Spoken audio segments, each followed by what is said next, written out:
finalizar los años 50, la Constitución republicana supera el primer decenio. No todos los dictámenes han sido llevados a la realidad, pero ya es posible hacer un balance sobre su validez. Nos hablan de ello la presidenta de la Cámara de Diputados, Nilde Iotti, el presidente del Senado, Giovanni Spadolini, el ministro de Relaciones Exteriores, Giulio Andreotti, el ministro de Defensa, Valerio Zanone, y el secretario del Partido Socialista Italiano, Bettino Craxi.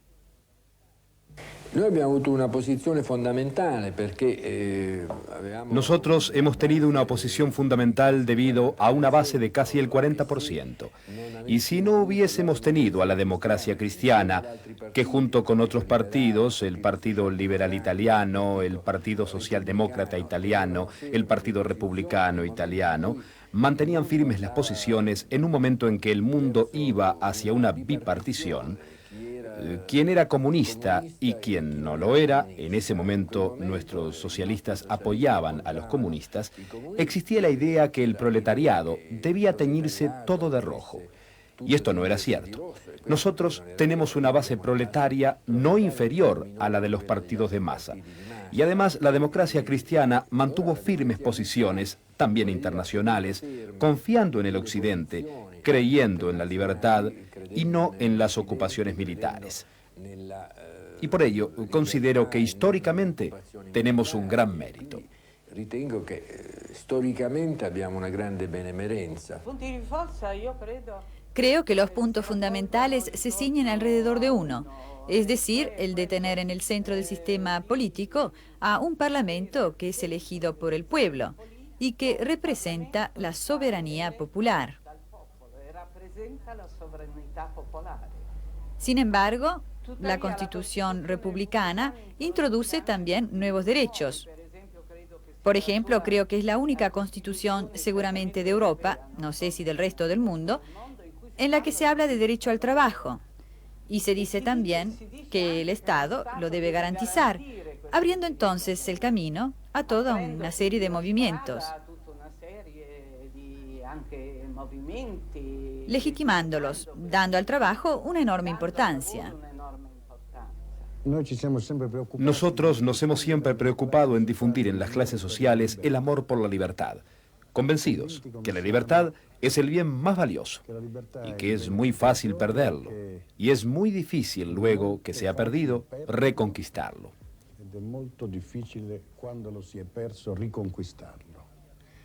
Y puesto que Italia había regresado a la libertad, nosotros hemos buscado y trabajado para afirmarla en la conciencia popular del país y en las instituciones.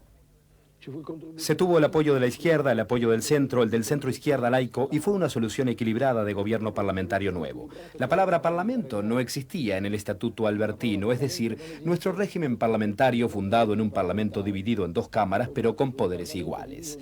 Y fue una concepción innovadora respecto a todas las constituciones de Europa de esa época, porque por primera vez se puso la palabra partido en la Constitución. Tenemos aquello que no había en la Francia de la Cuarta República, ni en la Alemania de la Nueva Constitución. Concibió entonces los nuevos sujetos políticos, realizó los nuevos vínculos económicos sociales a través de una visión no más liberal o liberalista, sino la intervención del Estado en la economía y de división entre mano pública y mano privada, que fue un poco el secreto del progreso italiano en estos 40 años. Una constitución que ha demostrado su gran vitalidad y que solo tuvo el defecto de no haber sido aplicada en todas sus partes. El punto fuerte de la Constitución de la República. El punto fuerte de la Constitución de la República es sobre todo la amplitud con que se expresa en la Constitución de 1947 la variedad en las tradiciones democráticas de la historia nacional.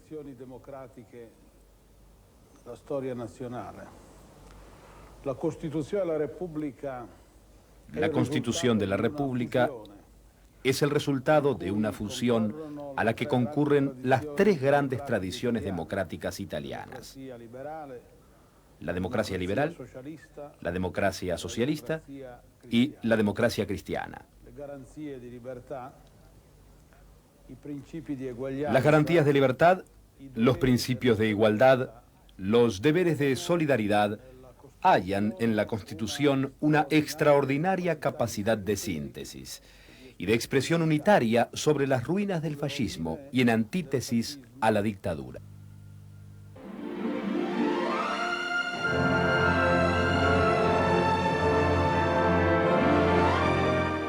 Llegan los fabulosos años 60 e Italia atraviesa un periodo de bienestar que quizás no general, pero seguramente bastante difundido. Hay bienestar porque hay trabajo y esto en un país que ha conocido la tragedia de la inmigración forzada parece un milagro, pero un milagro cierto, y es el de la lira, que aparece tan sólida que provoca la envidia de todos. Como todos los años, en Londres, el Financial Times, la voz inglesa más autorizada en el campo de la economía, entrega los Oscars de la finanza para 1959. Nuestra lirita gana el título de reina de las divisas. La aparición de nuestra moneda como una de las divisas más fuertes del mundo constituye la coronación de un proceso de saneamiento que ha durado varios años. La economía está en continuo progreso. Disminuye el número de desocupados y también están bajando algunos precios.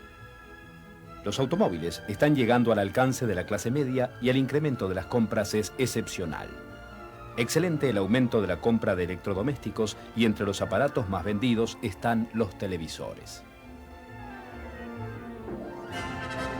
A mediados de octubre de 1960, Enrico Mattei ha firmado en Moscú un acuerdo histórico. La Unión Soviética le enviará a Italia 12 millones de toneladas de petróleo en 4 años y en cambio comprará en nuestro país 240.000 toneladas de tubos de acero de la Finsider, 50.000 toneladas de goma sintética de la ANIC, bombas y aparatos para oleoductos a la Nuova Pignone, etc. Un contrato que marca el regreso de la Unión Soviética en el mercado europeo de la energía y la apertura de la industria italiana hacia el este.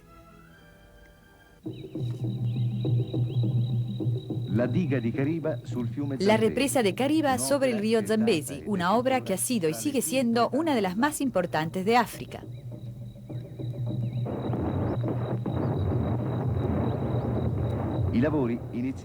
Los trabajos comenzaron en agosto de 1956 y fueron hechos por un consorcio de 4 empresas italianas. Duraron 4 años y trabajaron alrededor de 10.000 personas entre italianos y africanos. El excelente resultado obtenido fue debido a la capacidad técnica de los operarios que en algunos casos han enfrentado situaciones críticas, como cuando el Zambezi inundado puso a prueba gente y estructuras.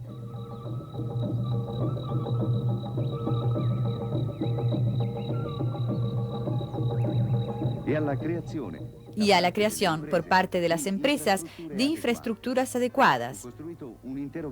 Fue construido un pueblo con escuela, hospital y comedor para hospedar a técnicos y operarios y sus familias, y un aeropuerto para transportar de Lusaka directamente a la obra personal y materiales. Cariba es el comienzo de una emigración calificada. La emigración italiana, que antes e inmediatamente después de la Segunda Guerra era una verdadera fuga de pobre gente en busca de un trabajo para vivir, se convierte, en este caso de trabajadores en el exterior, en una emigración especializada. Nuestro trabajador constituye el andamiaje de estas grandes obras, ayudado por la mano de obra local. Los resultados se vieron. Cariba es una tarjeta de visita de primer orden.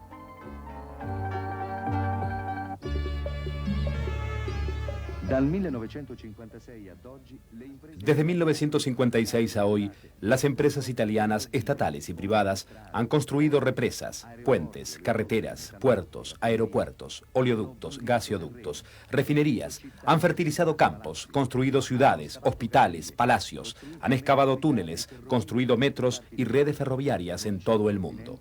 No existe continente que no conozca el trabajo italiano. En los fabulosos años 60, el milagro económico le cede el paso al neocapitalismo, a la idea de un progreso ilimitado, a la carrera hacia la sociedad del bienestar o hacia la sociedad de consumo de masa, la etapa final y triunfal del desarrollo económico.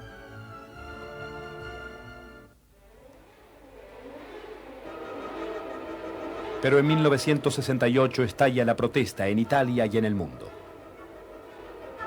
El pacifismo es uno de los componentes más explícitos de los movimientos de protesta que se desarrollan antes en los Estados Unidos, ya en 1964 en la Universidad Californiana de Berkeley y luego en todo el mundo occidental, Italia incluida, naturalmente. En Roma, el 1 de marzo, 3.000 estudiantes manifiestan en las proximidades de la Facultad de Arquitectura. Son enfrentados por la policía y en la lucha un centenar de agentes y otros tantos estudiantes terminan hospitalizados. Luego de Roma, Milán, en donde entre los primeros en manifestar son los estudiantes de la Universidad Católica. Luego la rebelión se extiende también en Turín, en Padua, en Trieste, Palermo y Trento.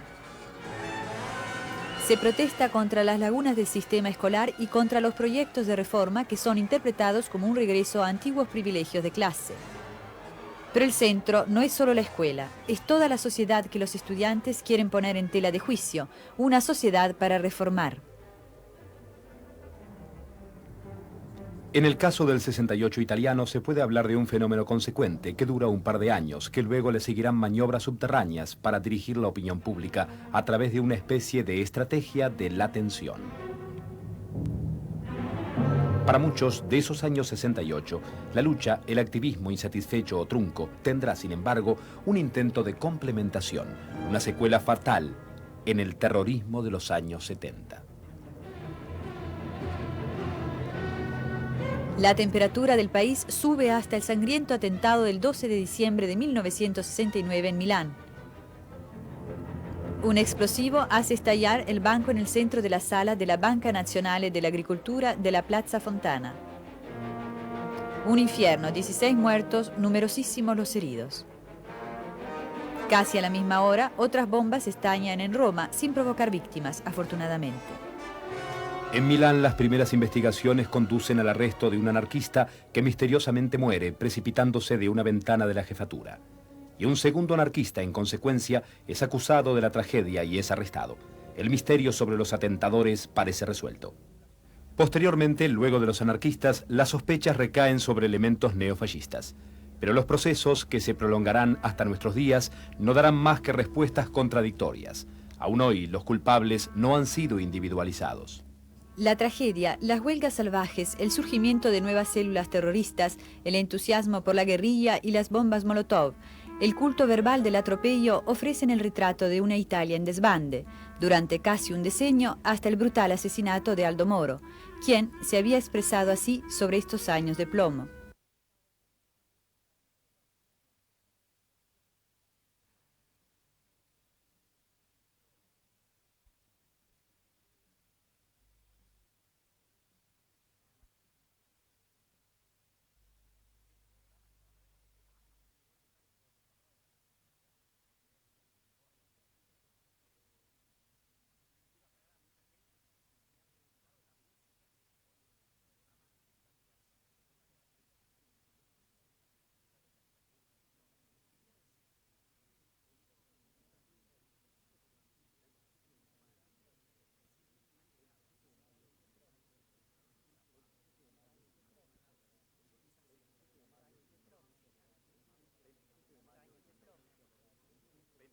Años de plomo. 27 de mayo de 1977. El curso de los advenimientos con respecto al orden público, una larga serie de incidentes graves o gravísimos, requiere los análisis, las evaluaciones, las previsiones y finalmente la indicación de los remedios.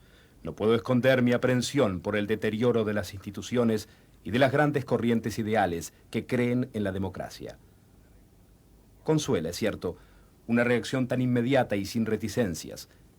Consuela la salvación de un grupo que tiene profundas raíces morales. Pero se trata, no lo olvidemos, de recibir muchos golpes, conservando la calma y el control de sí mismo. Se trata de seguir creyendo en el valor de las instituciones, mientras éstas son sometidas a una dura prueba y objetivamente es puesta en juego la función de contrarrestar con fuerza, con éxito, cualquier arbitrio, asegurando la paz social. Esta guerra de desgaste es dura de combatir.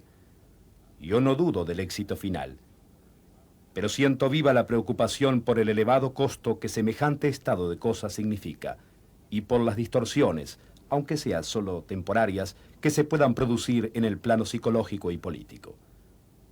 Hay que responder con vigor, con ponderación y sobre todo con esa concordia que es natural y necesaria cuando se tambalea el fundamento mismo de la convivencia civil.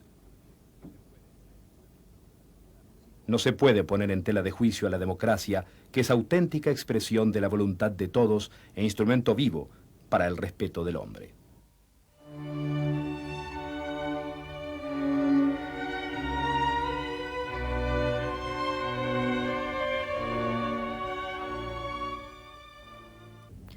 Son imágenes que suscitan una gran piedad.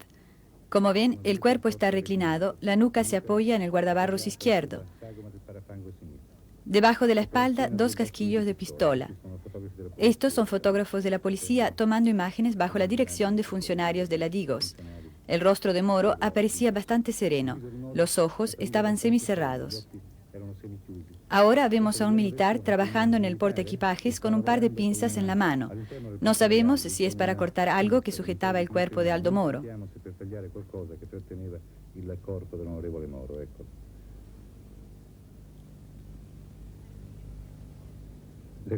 Aquí vemos la camilla de los bomberos y a Don Damiani, un sacerdote de la cercana Chiesa del Gesù, que cierra piadosamente los ojos de Aldo Moro y le imparte la bendición. All'onorevole Moro e impartisce la benedizione al corpo. Basta con questa violenza che turba il vivere civile del nostro popolo. Basta con esta violencia que turba el vivir civil de nuestro pueblo. Basta con esta violencia, consumada casi a diario, contra pacíficos ciudadanos y fuerzas del orden, a quienes va toda nuestra solidaridad. Viene a nuestra mente la dolorosa imagen de una vida muy querida, de un hombre honesto, de un político de fuerte ingenio y vasta cultura, Aldo Moro.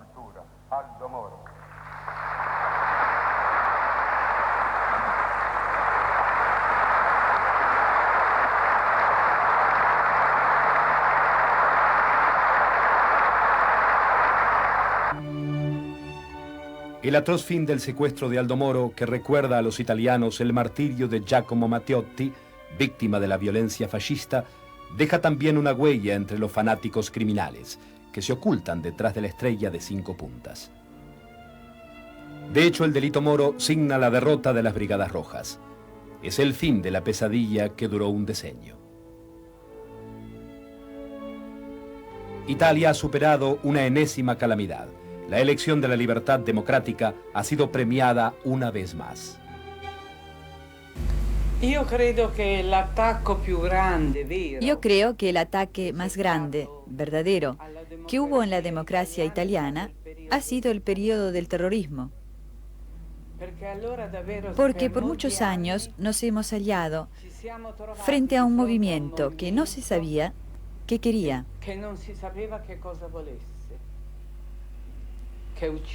que mataba, que sembraba realmente el terror y ante el cual la población estaba completamente desarmada. Por mucho tiempo también estuvo desarmado el Estado.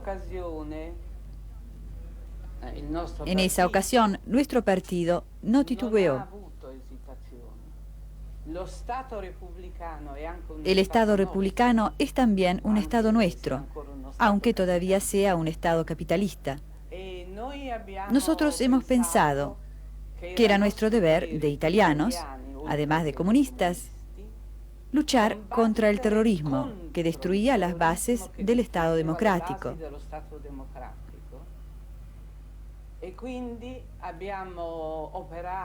Y por lo tanto hemos actuado con todos los demás partidos para crear un frente unitario que, a mi juicio, ha sido la razón de nuestro éxito sobre las fuerzas terroristas. Porque aislamos esas fuerzas dejándolas solas, mientras del otro lado estaba todo el pueblo, contrario a esta ideología. Y esto ha sido, a mi entender, un hecho extraordinario, porque ha permitido a los magistrados actuar contra el terrorismo.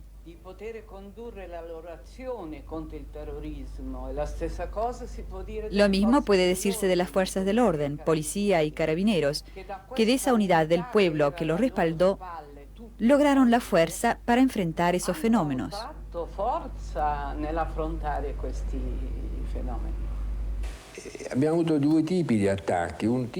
Hemos tenido dos tipos de ataques. Uno subversivo, las Brigadas Rojas, y en parte también las Brigadas Negras.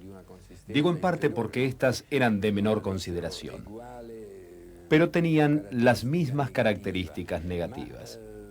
Pero hubo una firmeza por parte de los partidos, de los sindicatos, que sostuvo siempre al gobierno, en la resistencia frente a cualquier intento de hacer estallar situaciones y hacer caer el orden democrático.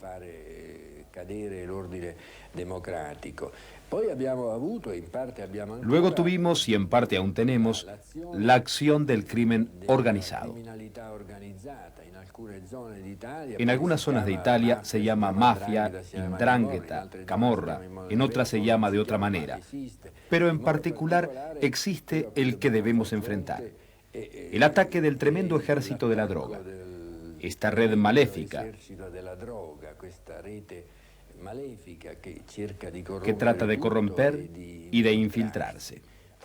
Afortunadamente, la colaboración con los norteamericanos e internacional en general en este campo es cada vez mayor y esperamos que dé resultados cada vez más consistentes.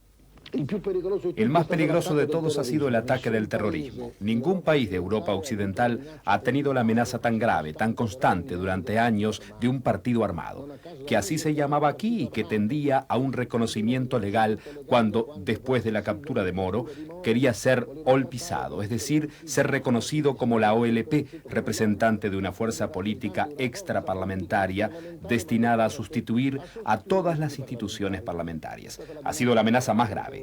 Debo decir que la República la ha enfrentado con gran determinación, con gran coraje, rechazando la tratativa en 1978, después del secuestro de Moro, y manteniéndose siempre impenetrable a todos los intentos de negociaciones con las Brigadas Rojas, que primero fueron derrotadas en el plano político y que siguen dando coletazos, pero coletazos de un ejército que ha sido derrotado.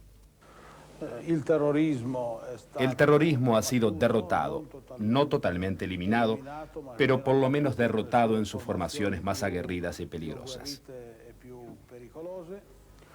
El riesgo subversivo de derecha nunca ha tenido una incidencia realmente peligrosa y de todos modos, este también hoy se ha dispersado.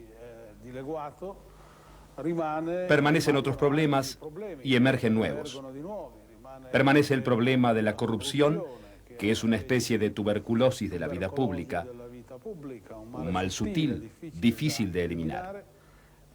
Hoy la amenaza mayor procede de la presencia, sobre todo en algunas regiones italianas, de una criminalidad organizada, que se manifiesta en formas nuevas, con una violencia mayor con respecto al pasado, en parte porque se ha fuertemente enriquecido con el tráfico de la droga.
Al finalizar los años 80, Italia se encuentra frente a una fuerte recuperación de la economía.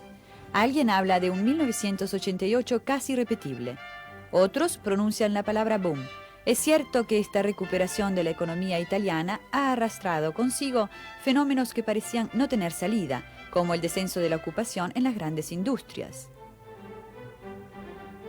En cambio, a fines del año pasado, la disminución, que ya había dado síntomas de enlentecimiento, se ha detenido completamente. El aumento de la producción industrial, cercano al 5%, está allí para confirmar que la situación está cambiando. Las estadísticas de la Banca de Italia hablan claro. Nuestro país es un país cada vez más rico y progresista, si bien los réditos y la riqueza no son distribuidos con equidad entre los ciudadanos. En 1987 los italianos han producido y gastado más, logrando también ahorrar una ancha tajada del rédito disponible. El 21% exactamente. De la empresa Italia a la empresa familia, el cuadro no cambia. En 1987, el rédito de la familia media, compuesta de 3 personas, ha sido de 29.141.000 liras, libre de impuestos y de contribuciones sociales. La renta individual ha sido de 17.383.000 liras.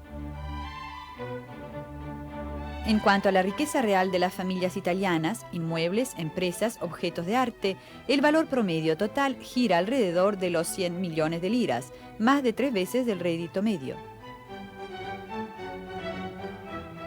A esta altura podemos concluir con los resultados de un sondeo hecho recientemente por el Instituto de Estudios Políticos, Económicos y Sociales. El mito de Il Bel Paese crece y se afirma.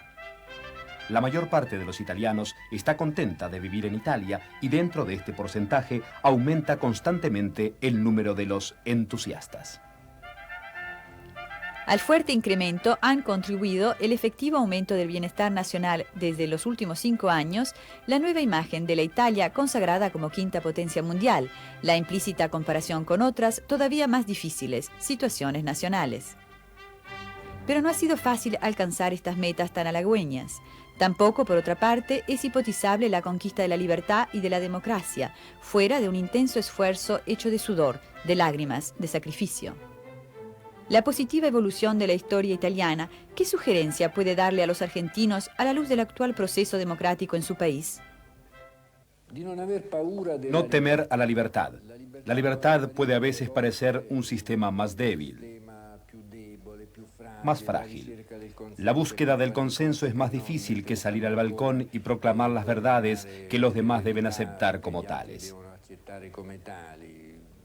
Yo creo realmente que un país que además tiene todos los recursos potenciales, como la Argentina, no debe jamás retroceder de lo que fue una evolución democrática,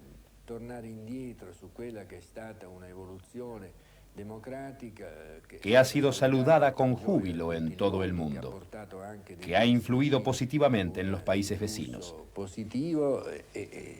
Y creo que este camino crea realmente también las condiciones de un desarrollo económico y social, que, por otra parte, los países que han creído en el colectivismo, en dictaduras de diverso tipo, se han tenido que retractar, y su autocrítica debería enseñarnos algo.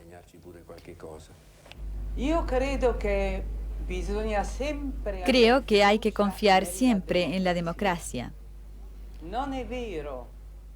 No es cierto que los problemas concretos, el salario, el trabajo, el mejor tenor de vida, se defiendan con un régimen autoritario. La experiencia italiana nos dice que cuando teníamos un régimen autoritario no había trabajo o había poco. Los obreros eran muy mal pagos. Todo el sistema de previsiones, como se dice, el Estado social, estaba entre los más atrasados del mundo. Y al final, este régimen nos ha llevado a la guerra, que ha destruido todo nuestro país. Porque, como ustedes saben, la guerra comenzó en Sicilia y terminó en el Brennero. Italia era toda una ruina. Oggi Hoy en Italia la emigración se ha detenido sustancialmente. Es más, podríamos hablar de un proceso a la inversa. Italia hoy hospeda más de 1 millón de trabajadores extranjeros.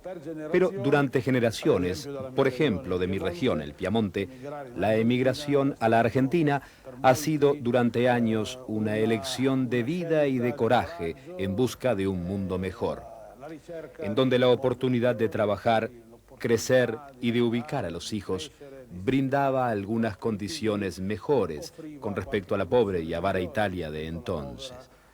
Nosotros vemos la Argentina como una parte importante de nuestra cultura, de nuestra tradición, y estamos seguros que también en la Argentina el desarrollo italiano puede repetirse confiando en las mismas energías de laboriosidad, de capacidad y de inventiva que caracterizan al pueblo italiano.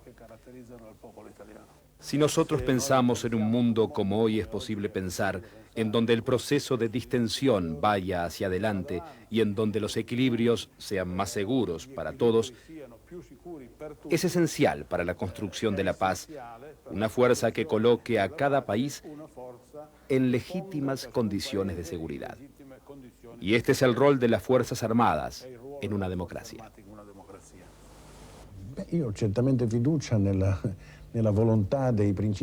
Bueno, yo tengo gran confianza en la voluntad de los principales partidos argentinos de garantizar el desarrollo del camino democrático, pero todo esto está siempre expuesto a grandes riesgos, sobre los cuales hay que tener un buen conocimiento.